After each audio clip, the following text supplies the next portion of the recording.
नमस्कार दोस्तों, मेरे YouTube चैनल में आपका स्वागत है। वीडियो शुरू करने से पहले आपने अभी तक मेरे चैनल को सब्सक्राइब नहीं किया तो कृपया सब्सक्राइब कर दीजिए। अगर ये वीडियो आपको अच्छा लगे तो कृपया लाइक और शेयर करना मत भूलिएगा। धन्यवाद। कृष्ण कहते हैं कि कभी कभी हारना बुरी नहीं बल्कि अच्छी बात है। सुनिए क्या कहती है कृष्ण की ये कहानी। ऐसे में भगवान कृष्ण का जीवन चरित्र सहज ही याद हो आता है।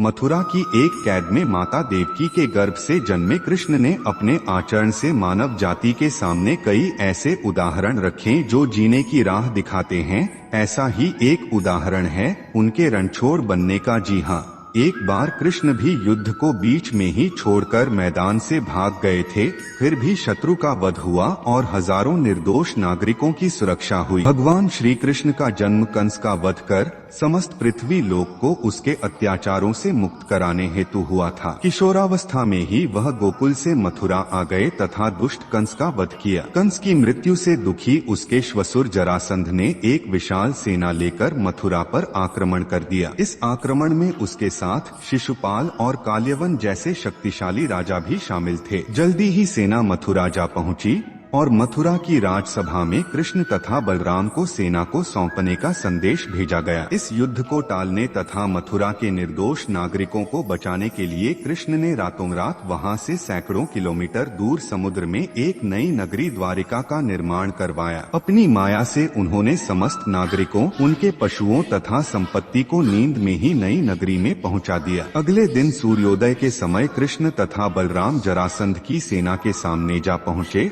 और उसे लड़ने के लिए चुनौती दी। जैसे ही जरासंध और दूसरे राजाओं ने कृष्ण को मारने के लिए शस्त्र उठाए, दोनों भाई भागने लगे। उन भाइयों के पीछे जरासंध तथा काल्यवन जैसे राजा भी भागने लगे। कुछ ही देर में दोनों भाई बहुत आगे निकल गए और उनके पीछे केवल मात्र काल्यवन रह गया। उसे देवताओं ने वरदान दिया था कि उसकी हत्या किसी अस्त्र या शस्त्र से नहीं होगी। ऐसे में वह निर्भीक था और लगातार कृष्ण का पीछा करते करते एक गुफा में जा पहुंचा। गुफा में राजा मुचुकुंद सो रहे थे, जिन्हें इंद्रदेव ने वरदान दिया था कि जो भी उन्हें उठाएगा वह उनके देखते ही जलकर भस्म हो जाएगा। वहां पहुंचकर कृष्ण ने सोए हुए मुचुकुंद पर अपना पीताम्बर डाल दिया और स्वयं छिप गए।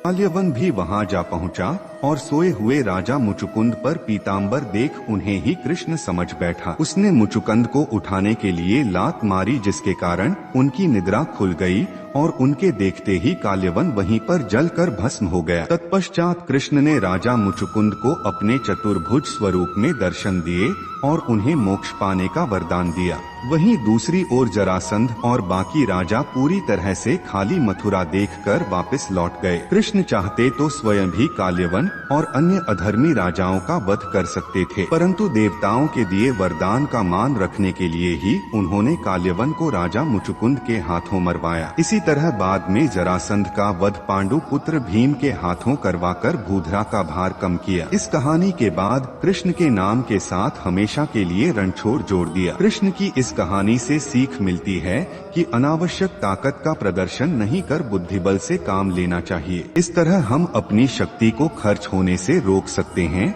और बड़े से बड़े संकट का भी सामना कर सकते हैं। तो दोस्तों, कैसा लगा आज का ये वीडियो? अगर सही में अच्छा लगा हो तो कृपया इस वीडियो को लाइक और शेयर करना मत भूलिएगा। मिलते हैं ऐसे ही नई वीडियो के साथ। धन्यवाद।